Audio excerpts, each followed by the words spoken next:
And we are going to start with measure V, um,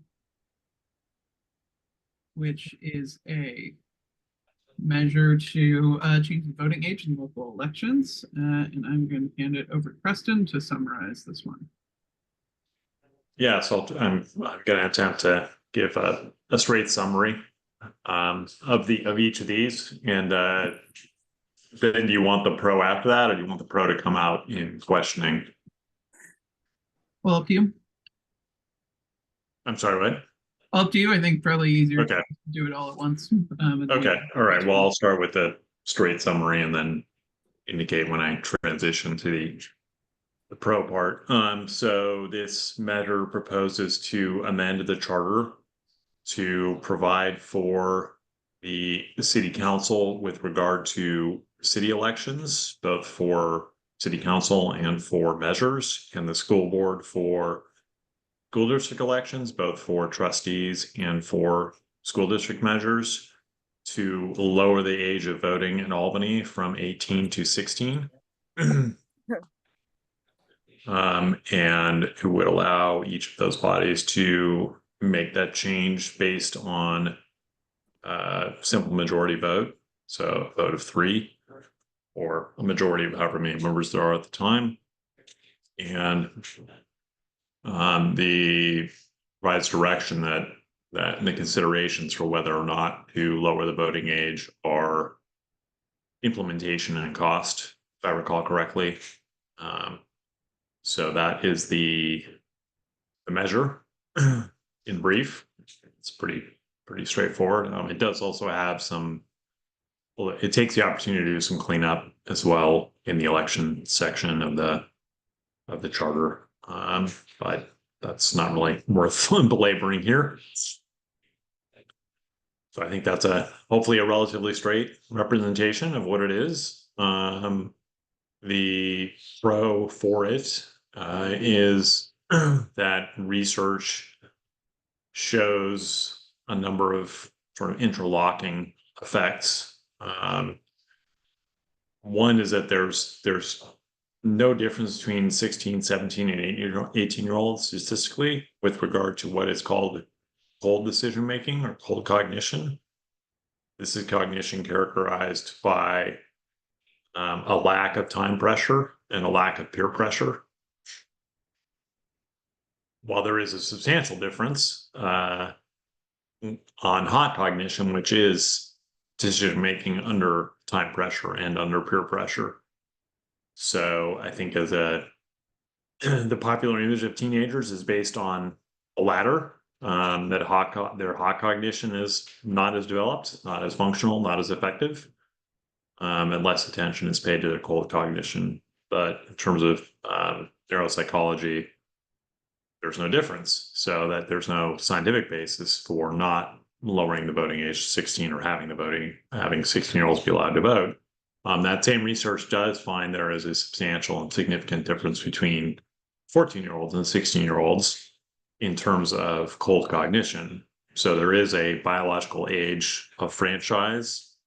As long as 18 has been chosen, there's no reason not to lower it. Now, whether 18 should be the age, some people would argue it should be 25 in terms of full development of executive function, but that's not the option we have in the city. And so given that, research has found that people are more likely to vote in the first election that they can vote in while they are still living at home, essentially. Having the first opportunity to vote within a year of moving out of home, people vote less. The hypothesis being that they are otherwise engaged in higher priority matters in their life. And then finally, research finds that once people vote once, they are more likely to vote again and again and again, and for it to become a habit. And so countries where the voting age has been lowered to 16 compared to countries that have not, and there was one particular study in South America, saw the voter turnout increase as a result, or let's say not decrease as much. It basically remained constant in those countries that lowered the voting age, whereas in the countries that did not, it decreased. In addition to that, we have students who came to me who, that this movement came from the outside. They came to me and to Aaron asking us if we would move this forward. So there was outside impetus for it. Great, thank you. Everyone, if you want to raise your hand either physically or via Zoom or put your question in the chat, we can go through them. Amy, I saw your real hand and then your digital one. Just wondering a couple things. Why, if they came to you, why aren't they presenting the argument for? And where's the argument against? Because in the link, there is no argument against, but I would think there is an argument against, that somewhere has someone has an argument against, but it's not. So no argument was filed against. Okay, so Yeah. they just haven't filed anything. Okay. Yeah. And it's a good question. It didn't occur to me to have them come make a presentation. Certainly could have done that. Well, that might have been better if we were going to invite them to come, to have them do essentially the slideshow, the full presentation that they did to the board, school board, and the city council, rather than just 3 minutes. But you make a good point. Yeah, and they, like Preston mentioned, they presented to the city council, to the school board. There was a recent presentation at the library. So they're doing a lot of the campaign work. It's not us yapping about it most of the time. Francesco, then Eleanor. Yeah, I wasn't clear who brought the measure. Who proposed it? Who brought it to you? So it was two Albany High School students, Alex Lee and Nirvan Jadwal. Mhm. And yeah, I mean, I can tell you a bit about them, but Nirvan's in Model UN, as well as a whole bunch of other stuff. Alex was actually the voter services director for the League of Women Voters, Berkeley, Albany, Emeryville for the last year, which by far the youngest voter services director ever, which entailed arranging the candidate forums for the primary. So both are quite involved. Alex is also a policing commissioner. Yeah. Okay, so I know that some cities have voting on for the school board for folks that are under 18. Are there other cities that have voting on other measures in the city under 18? Yeah, so the movement actually started in the state of Maryland. Tacoma Park was the first city jurisdiction or city to lower the voting age, and it lowered the voting age for all of its elections, not just school board. And other cities in Maryland followed suit. I don't know if Tacoma Park at the time had a way to do it without state legislative action, but the state legislature passed a bill empowering any jurisdiction that wanted to lower its voting age to do so by council action. So there's 5 cities in Maryland that have all lowered it for all their local elections. Okay, I'm sorry. And I did read that. I guess I should have been more specific. In California, are there other cities that have done this? They're not. So Albany would be the first in California and on the West Coast and outside of Maryland, to my knowledge. I don't know. I wasn't involved in the efforts in Berkeley and Oakland. I don't know if the decision to only do it for school board was a matter of viability of passage, or if it was really a matter of policy decision. Either of those is possible. Okay, thanks. Sure. Francesco? Hi, thanks. I think I may be part of the Albany community who didn't even know that this was going to be in the ballot until after the opposition, the opportunity to put in opposition to it had closed, because I would have. I would have gladly done it, because when this was first proposed in the city council, I talked to my neighbors about it. I didn't even know that it was going to be a ballot issue. I just thought it was something that was going to be considered. And everyone that I talked to thought it was not the right thing. I'll just be like that. Because with rights comes responsibilities. I am such a frequent voter since I was eligible to vote, and I'm on every Democratic Party and voter list of most likely to vote. I get all the snail mail, email solicitations for money and support, the text messages, voicemails from Obamas and Clintons. And today I got a text from Gavin Newsom, surrogate. I take my right to vote most seriously. Unfortunately, 16 and 17-year-olds are exempt from most financial and monetary liabilities by law.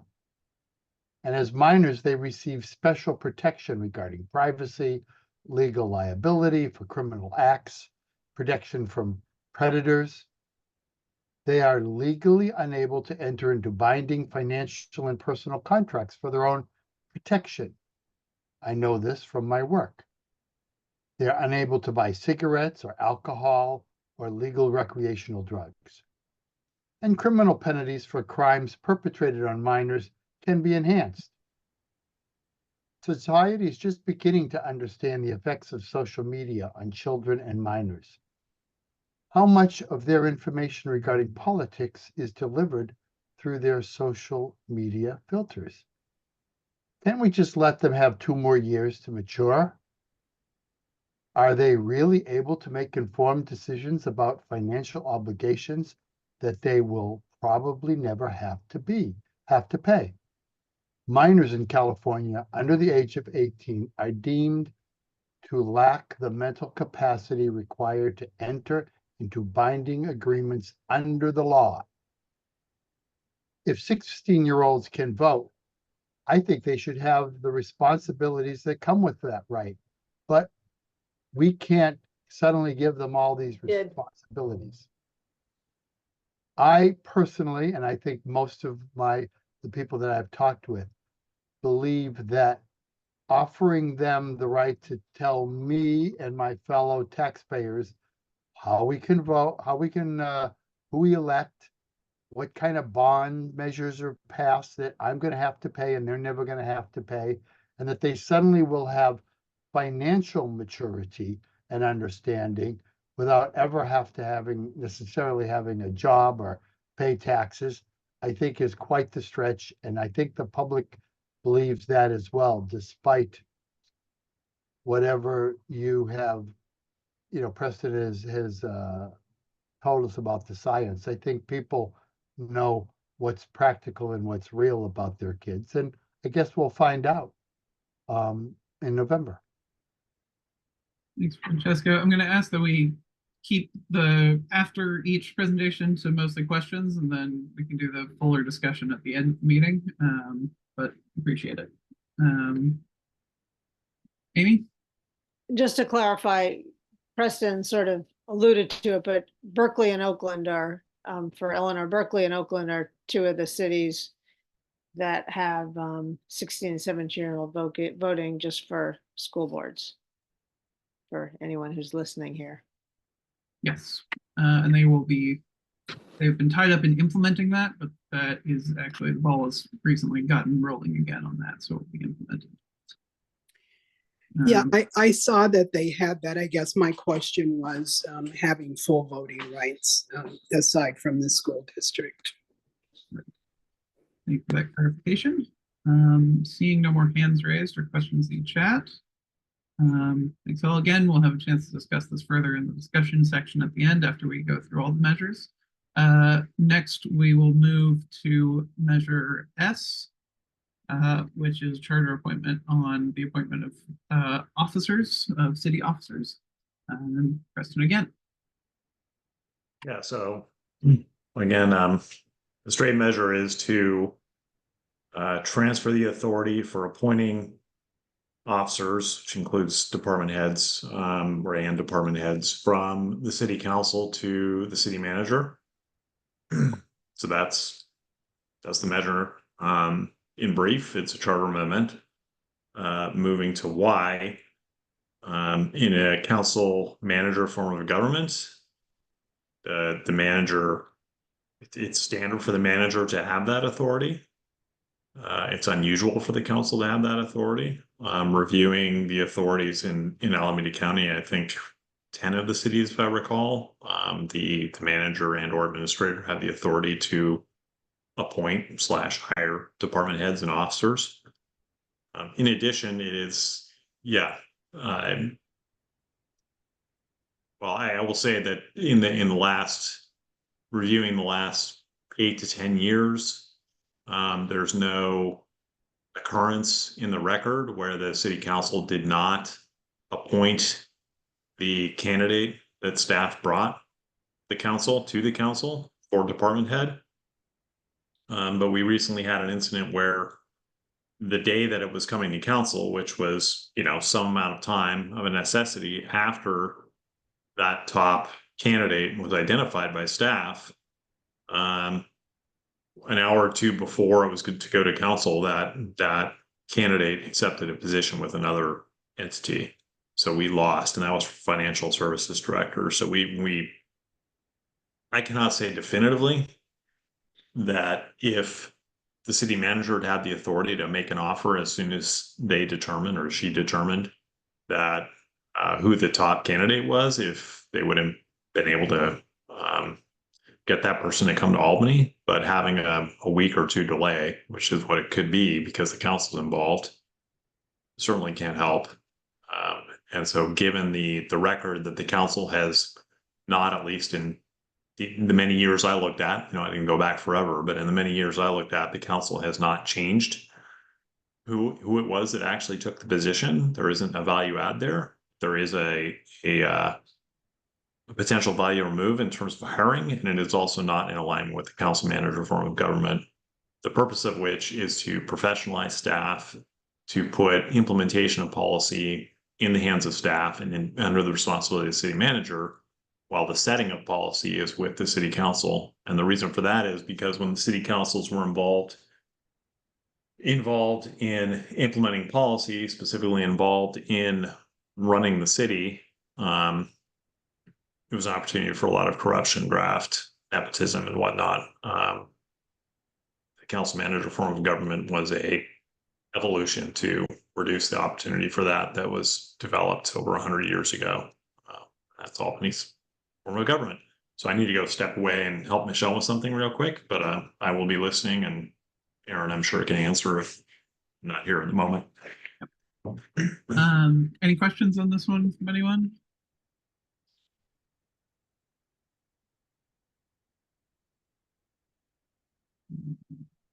Amy? You're muted. I don't have a question about this, but actually now that I look again at that link, there is no anything on measure B at all. So they completely, tell me if I'm crazy or you guys look, but Sorry, that there is no measure B. well, what's the 16 and 17-year-old? What's that? Sorry. Measure V. What? V. V is in Vincent. Oh, V. Oh, for vote. Okay. Sorry. All right. Well, I guess that's why it wasn't B. Okay. All right. B is in Vincent. Never mind. No worries. Francesco, question? Yes, so what would happen? First of all, so the hiring of staff, like for instance, with the financial director, that was important to me and on the financial advisory committee. There is, by eliminating the council from it, then it's, how does the connection go? Where does the, what happens if the city manager makes a bad choice, or is the person that they pick makes some mistakes? Does the city council no longer have the ability to fire, or did they never have the ability to fire? So, I'd like to have more information about how people are hired and how people get fired. And it always was in private section when you were discussing personnel matters, so, but I need to understand more about that, both the hiring and the firing process. So the council has authority to hire, but it does not have authority to fire by the charter. So if somebody is not performing, then it is on the city manager to fire them, even if the council hired them. The way the charter is currently written. Which is fairly standard of the manager form, where they are the executive of the city, I would say. They are the one managing the team of department heads and working with them day to day, and they're the ones who are responsible for making sure they're completing their work and firing them if that is not the case. Now, the council obviously can have input on that, and say to the city manager if something really isn't working, but it's always been their discretion to do that firing process if need be. So then who can hire or fire the city manager? The council. Council. So the only way that the city council, as representatives of the city, of the citizens, can act on issues is by firing the city manager. That's it. We have no, and that includes the police chief and the fire chief as well, or is that? Yes, it does. Okay. Yeah, and again, the reason for that was because over 100 years ago, city councils haven't had authority to open the door to all sorts of corruption. This is why we got the Brown Act. Any further questions from anyone? Seeing none, we will move to measure T. Gee, yes. So this is there's a provision in the charter that the city council is to designate the officers of the city, and then to set a bonding requirements for those officers. In order for an individual to take the position, a particular officer position, they would have to post a bond. And this would remove those requirements from the charter. So that's the straight part. Now the policy pro for this, number one, the council has never actually done this. It is neither designated who the officers of the city are by ordinance, nor has it set bonding requirements. Research that was done by the librarian for the city attorney's firm found that this provision appears to have originated in the late 1800s in state statute. And my hypothesis, because it's kind of a shock to run into this in terms of current HR practice, nobody is required to post a bond in order to take a job. My surmise is that it is a practice that predates any kind of well-developed insurance industry for malpractice by employees. And so this was a way to essentially self-insure against that, or to have the person self-insure against their own potential malpractice. But that's just a surmise on my part. But the reality is, if Albany actually passed ordinances and putting this in place such that a designated officer, say the police chief, and in order for somebody to become police chief, they would have to post a personal bond to take the position. Well, we probably never have a police chief again. So it's just completely antiquated. Any questions from anyone?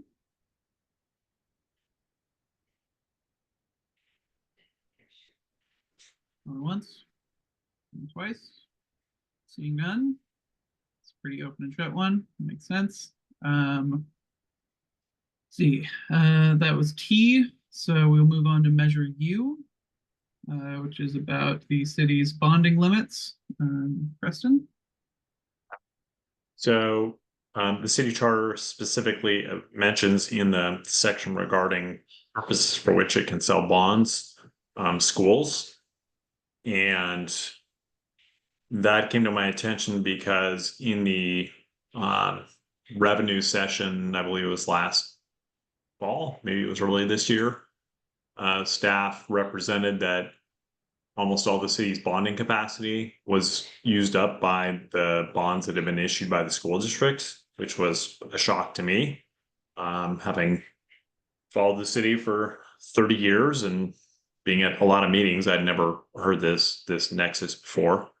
And the source of staff putting forward that interpretation was this provision in the charter. Staff did further research and came back and updated and said, no, that is not in fact the case.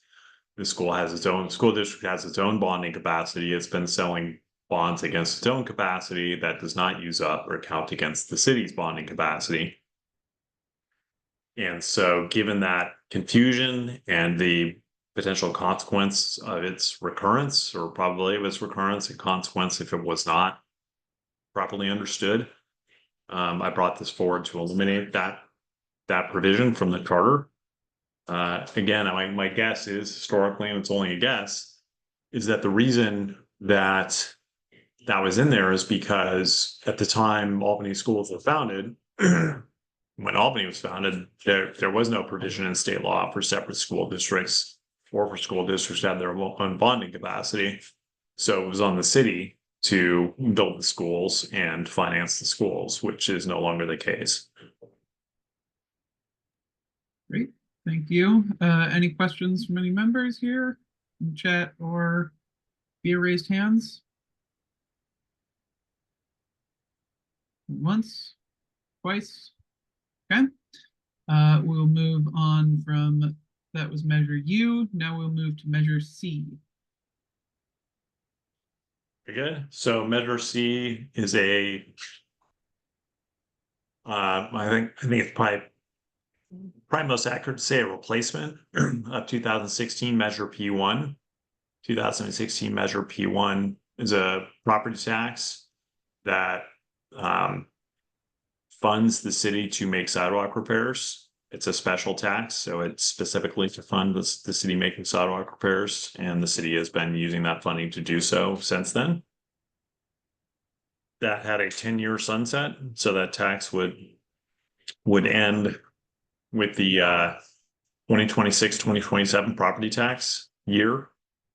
And this proposes to replace it with a new tax starting the next property tax year if it should pass. So rather than extending the other one 10 years beyond, it would replace it immediately. And the new tax, whereas the old tax was based on property size brackets. So properties that were 2,500 square feet had a certain set tax, between 2,500 and up to and equal of 5,000 had a certain tax, and then over 5,000 had a certain tax. And there was a difference between commercial and residential. The new tax is a much simpler structure. It is a tax per square foot with no difference between residential and commercial. It's 1.7 cents per square foot of property, size of property, not building. And it would, at that rate, it would raise taxes on, I think, 2,500 square foot properties by about $10, and 3,750 square properties by about $20, and I think 5,000 square foot properties by about $40 per year. It would raise taxes on larger properties considerably more than that. So in the current tax, properties that are over, well, the highest tax rate for any property, no matter how big it is a little over $100. So for instance, Target has a property that's a few 100,000 square feet and it pays $100. This would lift that so that the maximum tax for a property is $6,000. So it would again even out the tax, make it fair across all different property sizes. The tax would continue to fund sidewalk repair. It would start to fund sidewalk grinding, which you may have noticed. So the city has been paying out of the general fund to grind down minor defects in sidewalks that are small enough that the grinding won't overly damage the integrity of the concrete. So it's possible to do. The city's also paid out of the general fund for a quantitative sidewalk survey of all the sidewalks in the city, so it can do objective planning to repair the worst places first, and it's doing that every 5 years. And it would pay for staff to run the program, which is currently being paid out of the general fund. And it would also be available to pay for repairing class 1 pathways, otherwise generally thought of as multi-use paths, but those are the Albany Greenway path and the path along Buchanan at the moment. And the shoulders to those paths. So for instance, the shoulders of the Albany Greenway, which are severely degraded in places, it could be used, the funding could be used to repair those shoulders. Great, thank you. Sai? See your hand Yes, raised? hi. Yes, sorry about that. So my tax assessor's office, I have asked several people if they understand the breakdown in the memorandum when it was passed back, I believe, I'm sorry, I forgot when it was passed, just a few months ago. However, I would really love the formula that is being used to break down the square footage, because I would like to project our costs. So for 42,800, what would that be, Mr. Jordan? It would be 42,800 times 1.7 cents per square foot. Is that above and beyond Measure B? No, this is replacing Measure B, is that right? It's replacing Measure P1 from 2016, so it depends on the property. If there is a multi-residence building on the property, then the rate at which the rate of the current tax, which one can look at the property tax bill.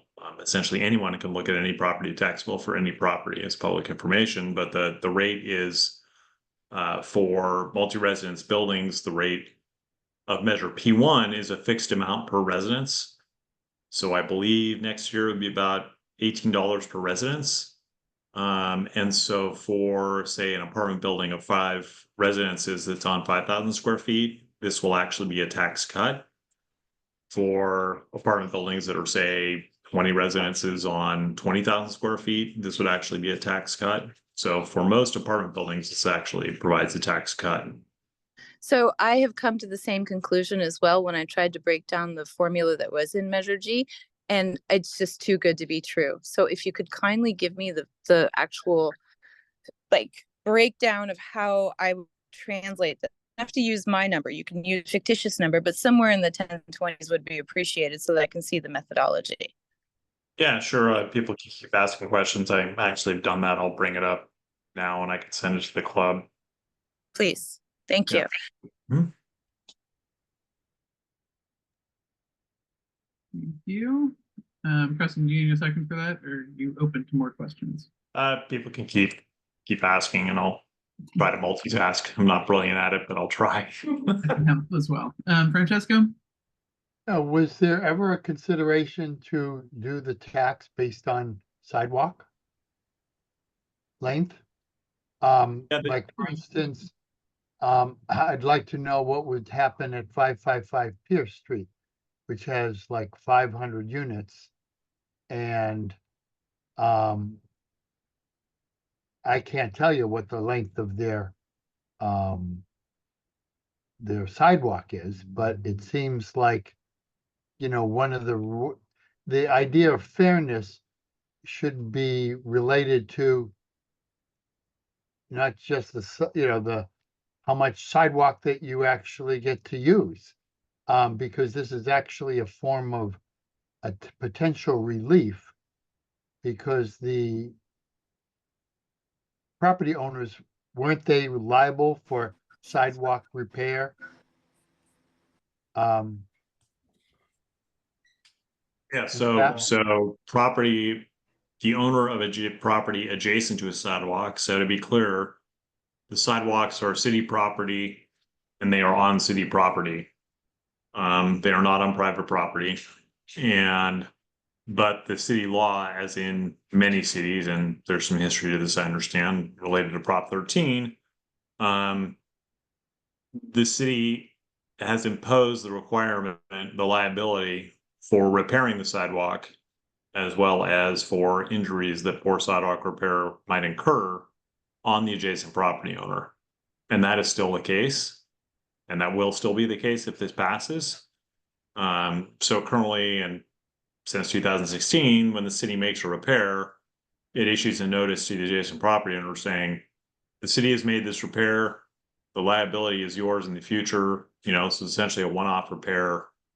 This does not indicate that you've been absolved of responsibility.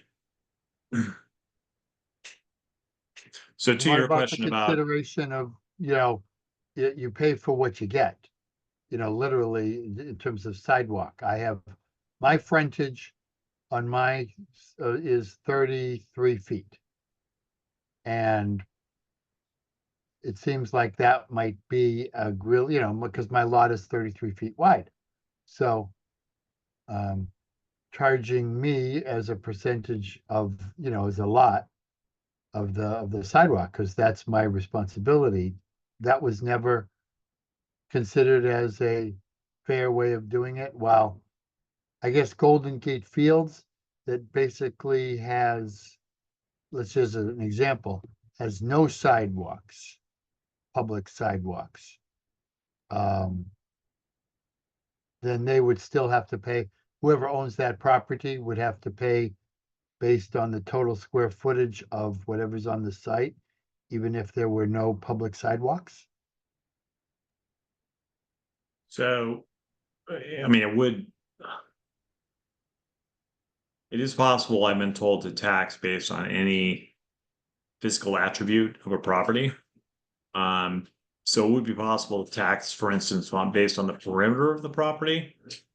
I think it would be quite complicated to actually measure the amount of sidewalk that is adjacent to every single property. I haven't heard anybody pose that before. I've heard perimeter.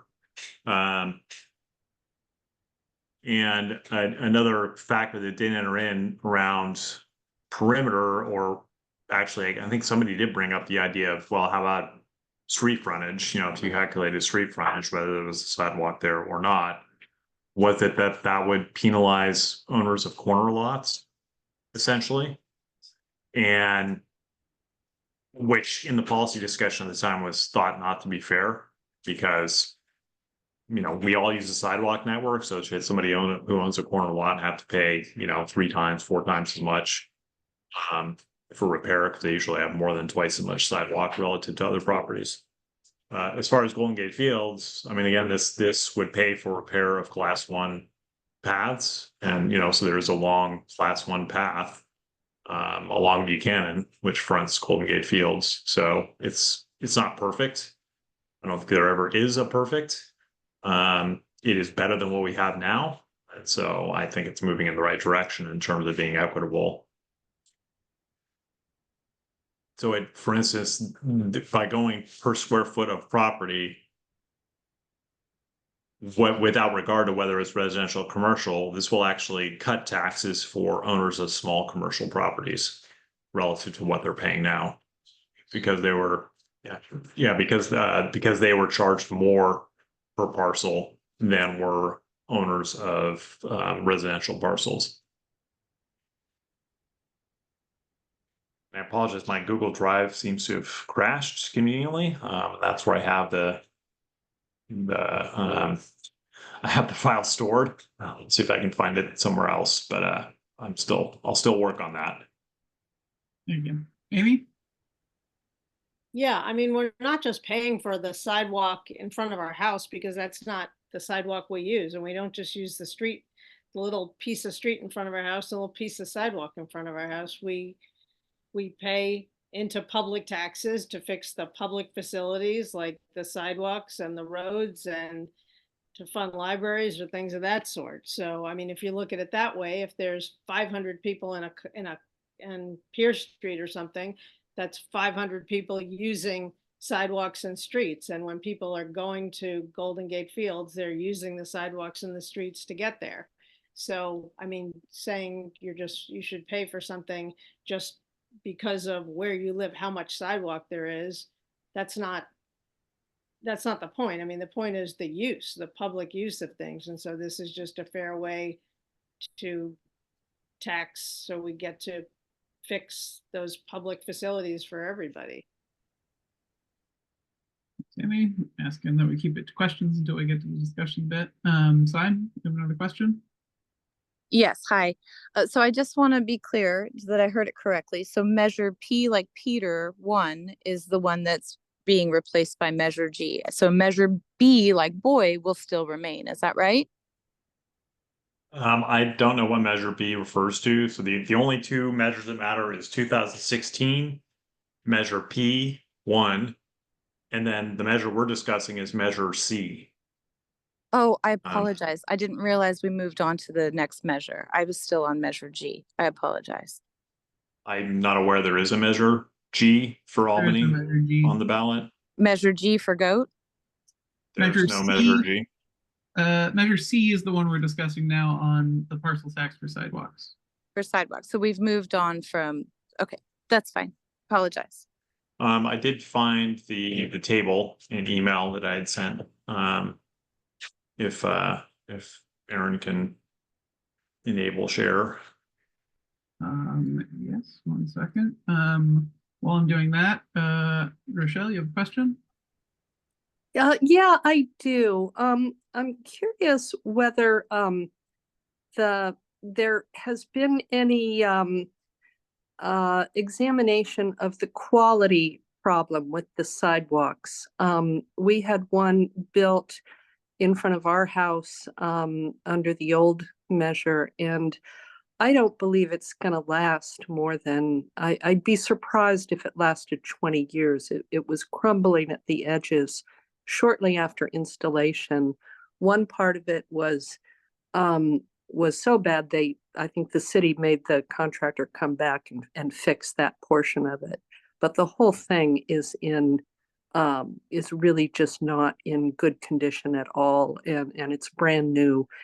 And I compared it to ones that had been built in Berkeley that seemed pretty high quality. And I was just curious, do we have any quality control here?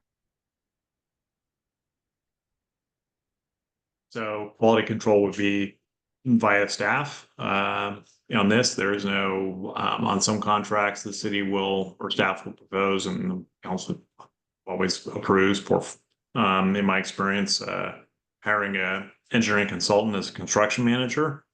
That is not the case for the sidewalk repair program. So I believe that's on city staff. I am aware that city staff looked at the situation in front of your house and agreed that the work was sub quality, and then reviewed other repairs both in that phase and other phases, and found that there were some other problems with repairs in that phase, but that the other phases were of the quality that was expected.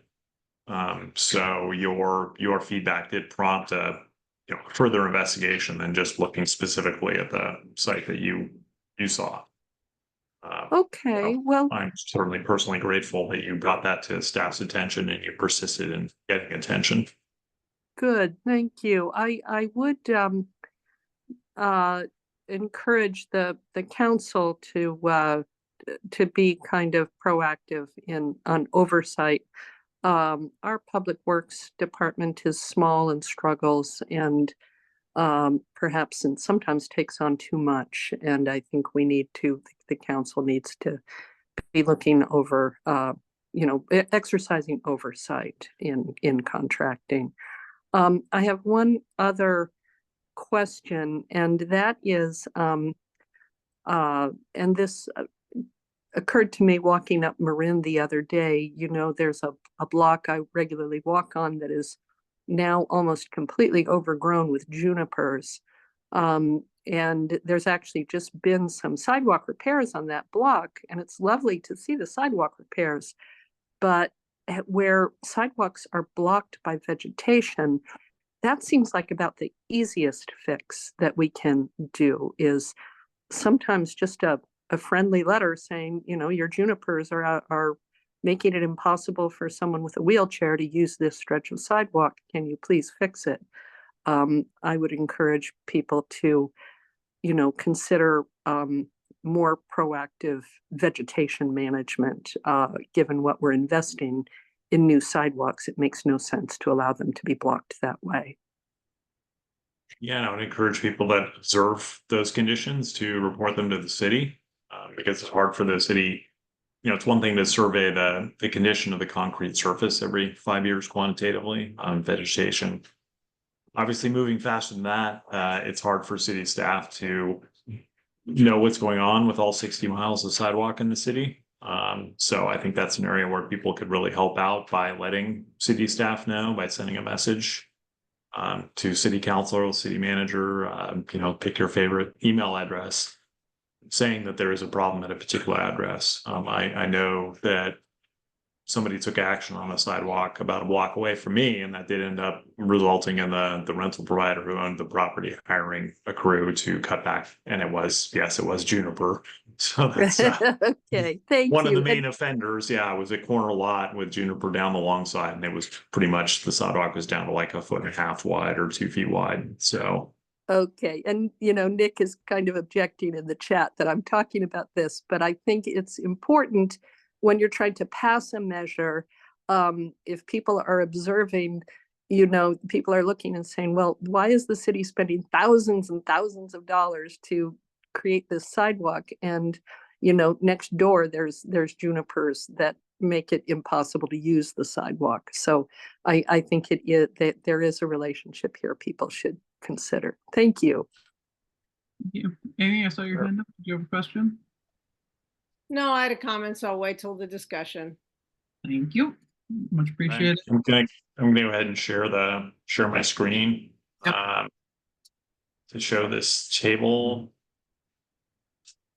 So to run through it quickly, lot size on the left in square feet, number of residences, just hypothetical. All of these are based on real properties and property tax that I looked up, but abstracted them to round numbers. The tax as it would exist next year based on, or well, this tax year, which runs from July this year to June next year, which is FY25 under state fiscal numbering. This is the tax that would be charged for this property tax bill on residential and on commercial. And then for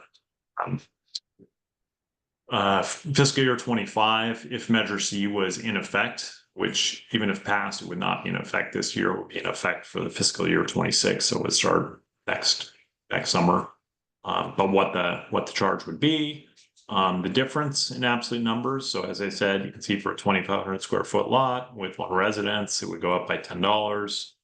For commercial, it would go down by 15.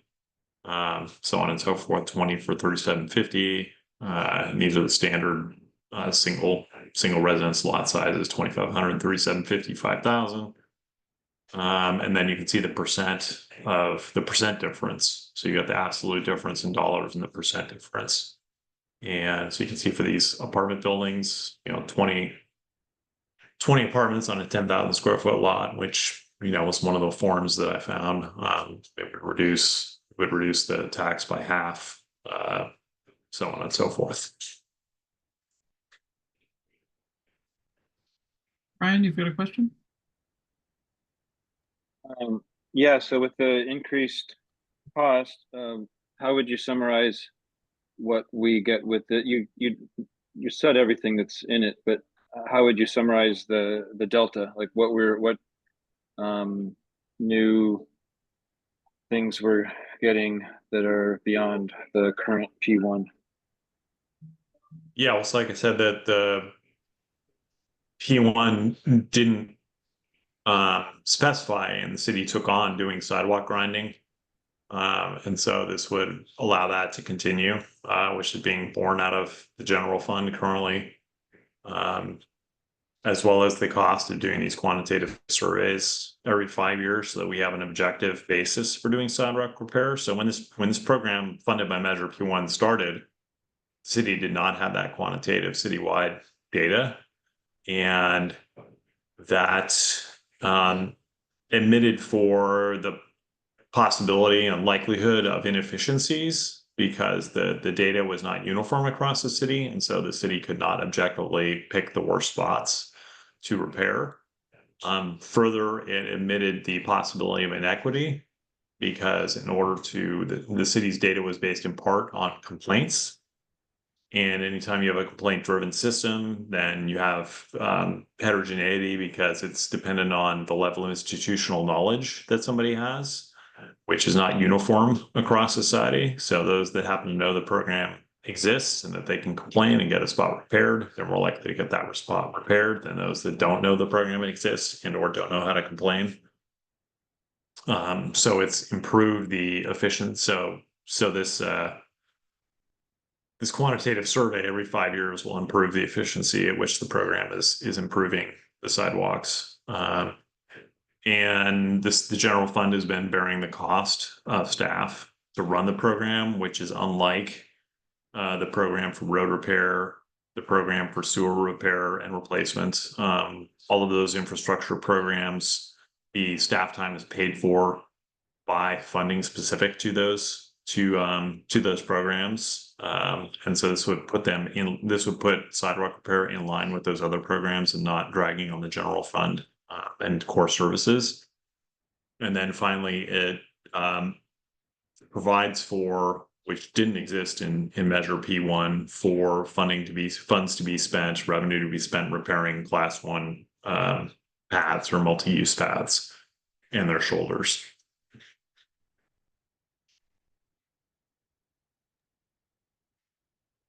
I'm not seeing any other questions on this measure. Once, twice. Okay. Preston, if you could stop sharing screen. Thank you. We're now going to move on to the last measure that we're covering tonight, which is R. The format's going to be a little different because we have an oppose and for. It's going to work similar to their candidate form. Each side's going to have 5 minutes to make their opening remarks. You don't need to take all 5. But then we'll go to questions. You can queue this up in the chat or raise hands, and I'll call on people in the order that their hands are raised. Again, we're going to limit this to questions rather than comments, as after this one we'll have a discussion for any and all of the measures we've talked about tonight, and each side will have a minute to answer those. I'll put up the timer, and Preston, if you want to go first to talk through the argument here. You want to give me a minute or two to try to get the straight representation of what it is, or just go straight to pro? I think if you can summarize it in like 15 to 30 seconds. Okay, I'll try. Okay. The brief version. Yeah, sure. Should I go? I don't see the timer. Okay. So this measure proposes a 0.36% tax on the gross revenue from rental businesses that rent fewer than 5 residences in Albany, and a 1% tax on gross revenue of rental businesses that rent more than 4 residences in Albany. The revenue from this tax would be spent on providing emergency financial support to tenants who have a sudden financial emergency and do not have the means to bridge across that emergency. It would be available to rental businesses that get in a sudden financial emergency in terms of paying mortgage on the properties that they own. It would pay for, again, means tested on both sides. It would pay for free legal counsel by means testing for rental providers and for tenants. And it would provide for initial capitalization of a code enforcement program. I don't think I missed anything. So that's the measure and the nuts and bolts. In terms of the cost, it's about, for rental businesses with fewer than 5 residences, it's about $10 per month per residence, taking the average cost of rent. And for businesses renting more than 4 residences, it's about $25 a month per residence. And research finds that something like a quarter of that typically gets passed on to the tenants, and that peer-reviewed research that's available. And so it would be split to some extent between the tenants and the rental providers. Most of the revenue would go back to the rental providers in the form of rent that might not otherwise get paid. And so that's one reason why the tax is on revenue, gross revenue from rental providers, because they would see it back, and further by not reducing tenant turnover, by not having tenants who face, say, Are medical you emergency. going into the discussion bit? Oh, Am I- yeah, sorry. I thought you wanted me just to roll right from one to the other. I apologize. No, no worries. Okay. I'll take a little bit off the time. and Yeah, switch. do that. Yeah, sorry. I didn't realize I was supposed to flag it. I thought I was doing it as a part of my 5 minutes. Oh, Okay. Okay. Yeah, I'll finish up before that time's up because I took more time than that. The by keeping tenants in place, I mean, obviously this is a measure that could reduce homelessness, because the cheapest way to keep people from becoming homeless is to keep them from becoming homeless in the first place. And research finds that most people that are homeless hold that if they had had some short-term financial help, they would not have gone homeless in the first place.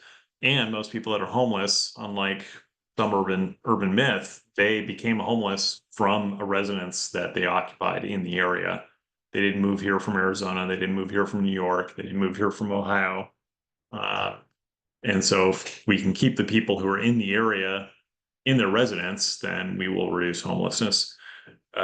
Further, by providing this financial bridge, it can reduce tenant turnover and unanticipated tenant turnover for rent providers, and so it will reduce the vacancy rate. There's about 50 households that have been helped so far by the program the city has already stood up. That's funded with the ARPA funding, or the pandemic funding that the city received, and so there's obviously a need, and those applications are still coming in. So even though the worst part of the pandemic has passed, the need is still there. On the code enforcement side, that comes from the need to have some mechanism to have an external entity that can potentially learn about problems with residents, safety problems, and get them corrected. This is motivated in part by my experience with my wife, where the first place we moved in Albany, PG&E told us after we smelled something had them come out that the flue to the wall furnace was cracked and could have killed us with carbon monoxide. We were at substantial risk. We had a neighbor in the same building, a kid who was running up the stairs and one of the stairs fell off. So these problems do exist. I've heard other anecdotes. We don't have data on this because we don't have an inspection program currently. So all I have to go on is these anecdotes. And code enforcement programs need initial startup capital, and then after that, they either cease to operate because they don't have to find problems, or if they find problems, then they levy fines. They are self-sustaining in that way. So I think with that, I'll stop there. Great, thank you. And Francesco will be representing the other side of this as one of the authors of the argument against. Let me reset the timer, and then whenever you are ready, I will start it. You are muted.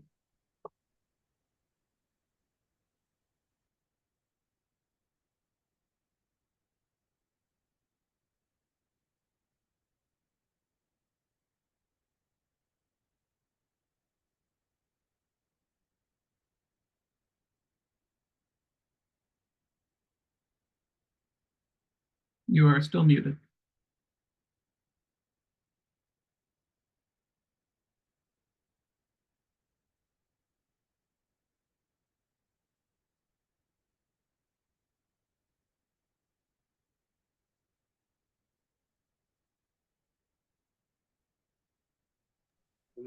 Anyway. There it is? Okay, sorry. I had opened my, there we go. Thank you for your patience. Well, Measure R would be more aptly titled, in my opinion, the renter's tax. It taxes housing providers' gross rental income before any deductions can be made for reasonable expenses. Does that sound fair?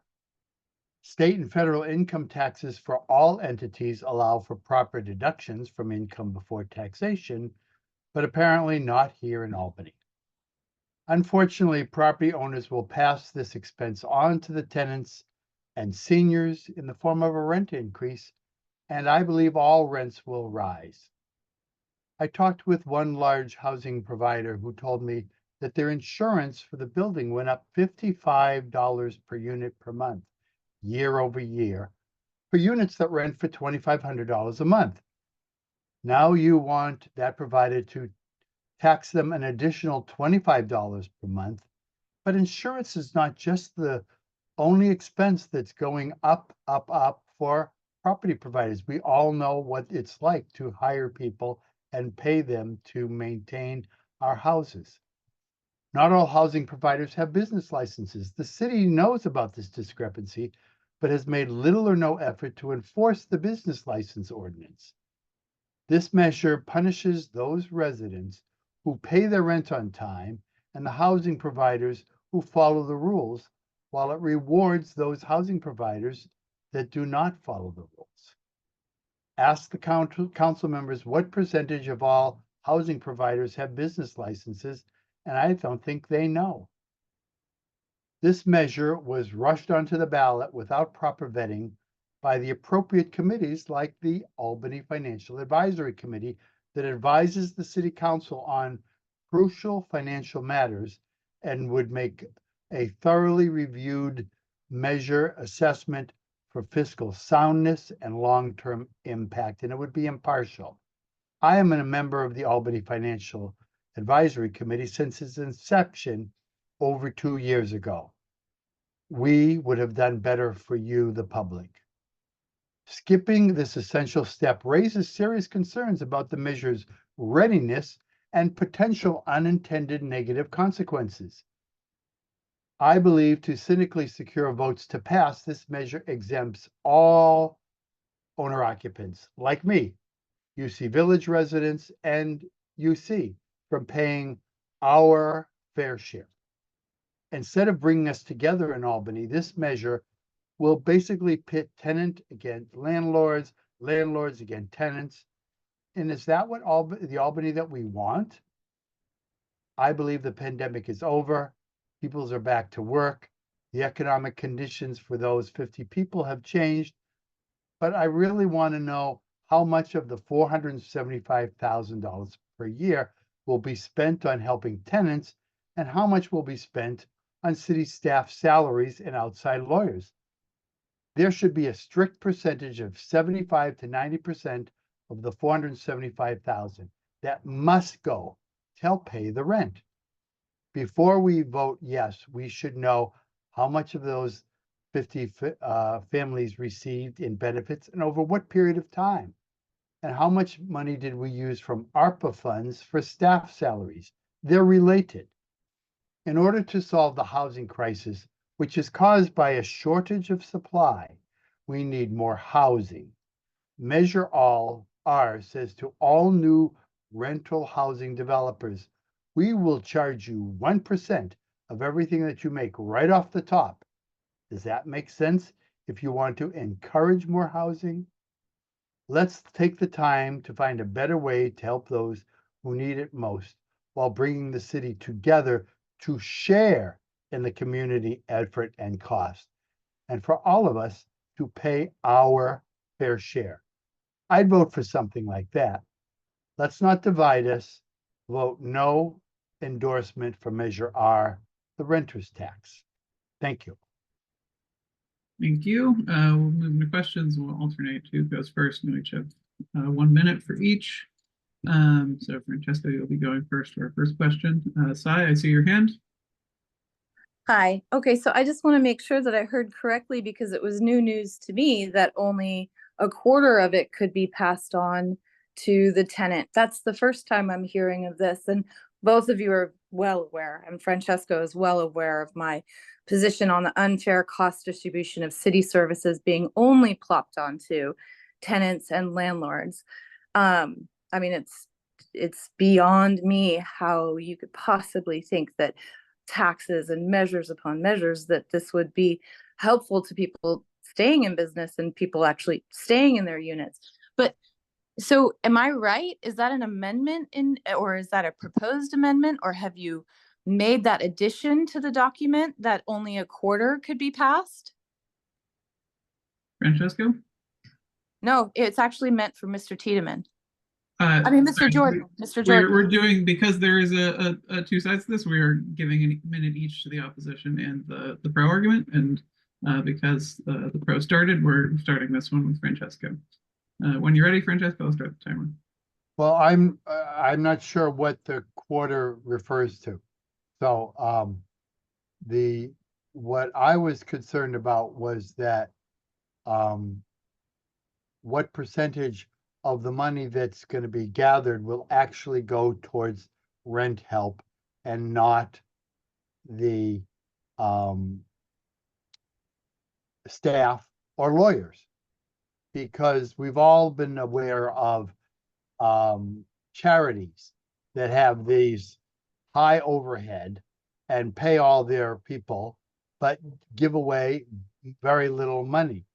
So when we put a tax like this, it should be easy to calculate or to limit within the tax. It says 75% or must be used for rental assistance and no more than 25% could be used for staff.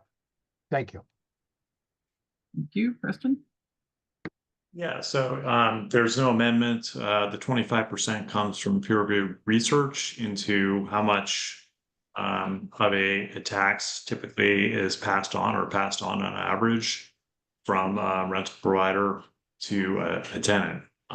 So rental businesses are free to pass it on entirely or not at all. That's up to them, but that's research on what happens in fact. In terms of the rates that are charged, Richmond, Oakland, Berkeley, Piedmont, two of them charge 1.4% tax currently and have for a while on gross revenue from rented residences.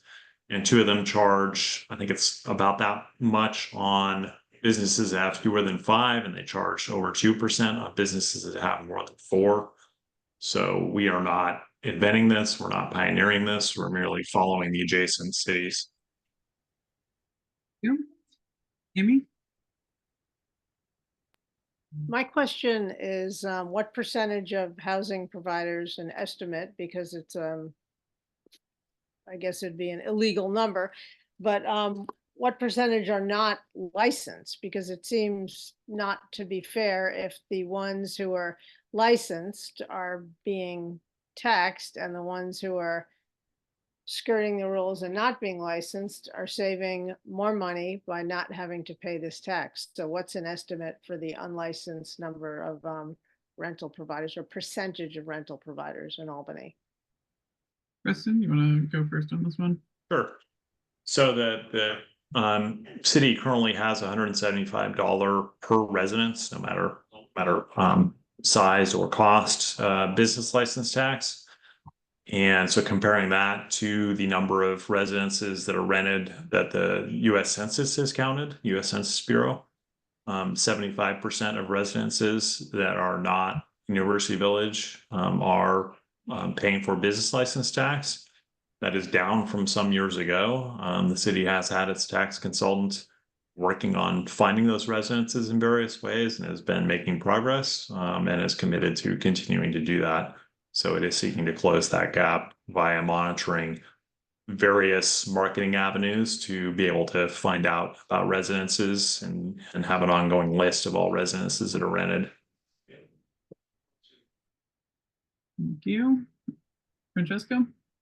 Well, that's precisely why this should have been put out to the public as part of the information so that they can make a decision, and could have and should have been done before it was a ballot measure. I'm a little confused about the ARPA funding because I thought I read in the measure that we still have ARPA funds through 2026 that could be used for this. So why is there a rush to do this without having all of the information so the public can make a a very clear and informed decision on the validity of this kind of a tax, and that everyone's paying their fair share. Any further questions? And so I don't know if that's still your hand from before, or if you have any. No, I just had one further question. Is there any plan to restrict the amount of increase regarding this measure? Francesca? No, it, oh, Yeah. To restrict, I don't know of any restriction of the amount, and I don't, one thing I is not clear. I thought I read that it would take a 2/3 vote to get this to pass. And I would like that clarified myself, but that's what I heard. So when I was reading the materials, but I'd like to know if that's the case. And I'm not sure what you, Saya, which the tax is going to be a fixed tax, and the property owners are going to have to somehow give over their income information to the city, and I don't think they're going to like that. no, no, absolutely not, Francesca. But I don't want to speak out of turn. Yeah. Question? Yeah, thanks for the question. That the tax rate is a percentage of gross income. So the rate is as proposed. In terms of gross income, I will again note that 4 cities that previously mentioned require that data, as well as Emeryville, which has a different tax rate, but it also requires gross revenue data from the businesses in the city. So again, we're not unique in that regard. It is a 2/3 to pass. And yeah, I'll leave it there. Amy? Is there any way, I mean, UC owns so much of the rental housing. Is there any way to get them to pay any of this? Or, I mean, otherwise it seems like we're burdening all our local housing providers, and UC is not paying into this. Preston, you want to start for this one? Yeah, so as with all of our taxes, UC is not subject to any of them as a state agency. As like any other government agency, USDA, Albany School District, so they will not be paying this tax. I'll take the opportunity to answer a question about ARPA funding. I believe as of now, about $400,000 has been dispersed in a little over a year. So I say that's to about 50 households. The ARPA funding either has to be, if it is not all used, then whatever is not used will go away at the end of 2026. If it is used up before the end of 2026, then it will be used up, whichever comes first. The reason this is on the ballot now is to make sure that the program can keep operating without a gap. Similar to the sidewalk repair program, when there's a gap in these programs, then staff has to plan to wind it down and potentially actually wind it down and then wind it back up. Francesca? Well, that's the UC doesn't have to pay because they can't be taxed directly. And the voters at UC Village will be able to vote on this and not have to pay any consequences of the vote. So that's why I believe that it's even more imperative that the entire community participates in this, what is, we all know is an important kind of safety net that we should provide, or that we could provide. I'm all for that. But it's without UC on board, and that's another really big reason why all of the community should be participating, not a very small sliver of the community. Or actually, maybe it's around 50% of the community. Peggy, you have a question? Yes, I do actually. Are UC Village residents eligible for funding through the measure? Francesco, your turn to start. Oh, that's an excellent question. They are on a subsidized program as it is with the university. I know that the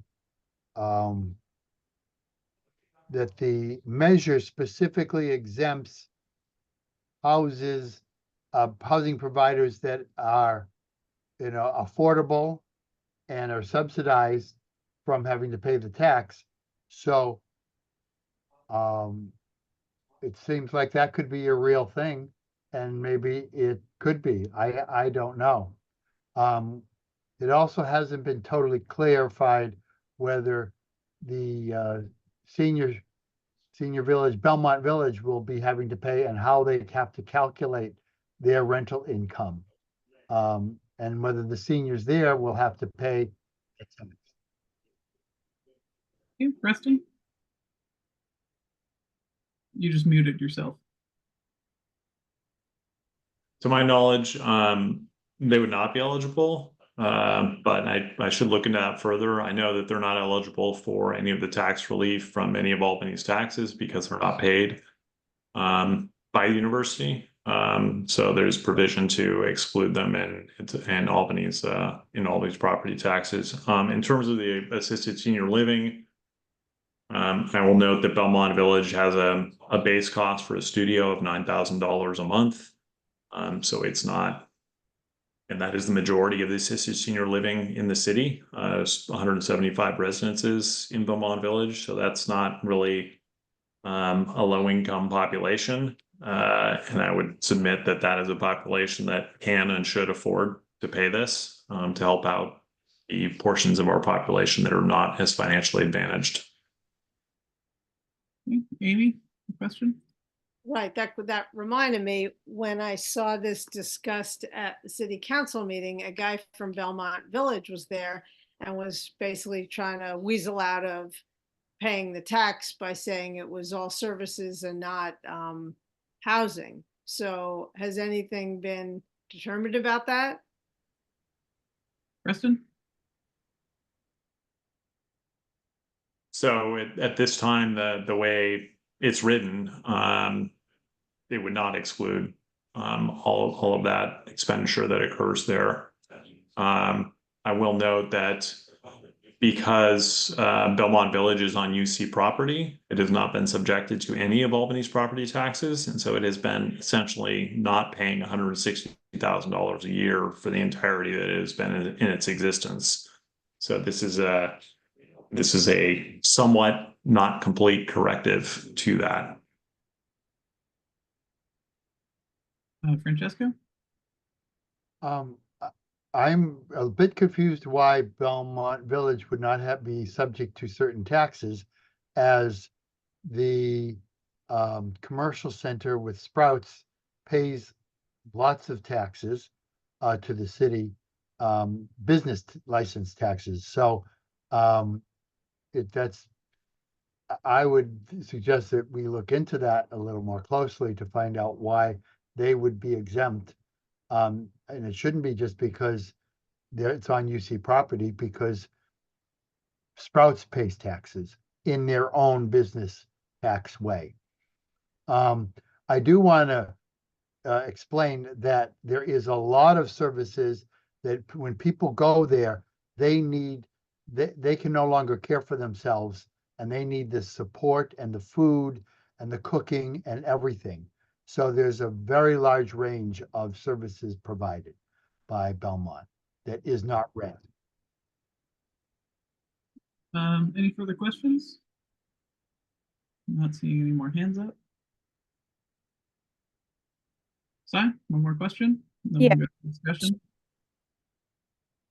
Has any action been taken towards finding the 700 landlords that are not currently registered as business license tax owners for rental housing? Francesco? Well, if it had come to the Financial Advisory Committee meeting, I would have clearly facilitated a way in which I could provide a list through the title companies of all of the people whose taxes are sent to not the address of the property. So typically, property owners who do not live on a site have and are renting it, have the tax bill sent to their home address. That could have been, we could have, I'm a real estate agent, and we have used that as a source to find people who may be landlords and may be interested in selling the property. So once again, this was the ball was dropped. This opportunity should have been looked into and taken care of before it went to the ballot, and we would have had a much better measure to vote on. Preston?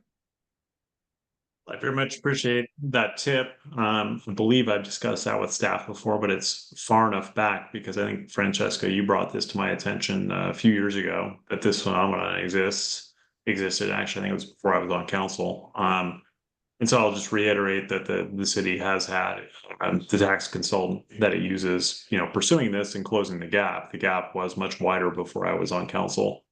It has closed since then, and I would be cautious against characterizing, we need to close that. We need to get the rolls perfect before we levy such a tax. We can do both things at the same time. We can be improving the roll and have the tax at the same time. Because there's rarely perfection in the tax rolls. As far as Sprouts, it may pay the business license tax, as does Beaumont Village, but Sprouts does not pay our line item property taxes either. It does not pay our sewer fees. It does not pay our stormwater fees. It does not pay for streets. It does not pay any of those line item taxes on the right side of the bill. Seeing no further questions and being at about that time, thanks everybody. We're gonna end the portion where we're doing these in presentation question mode and go into just discussion. So I'm going to end the recording.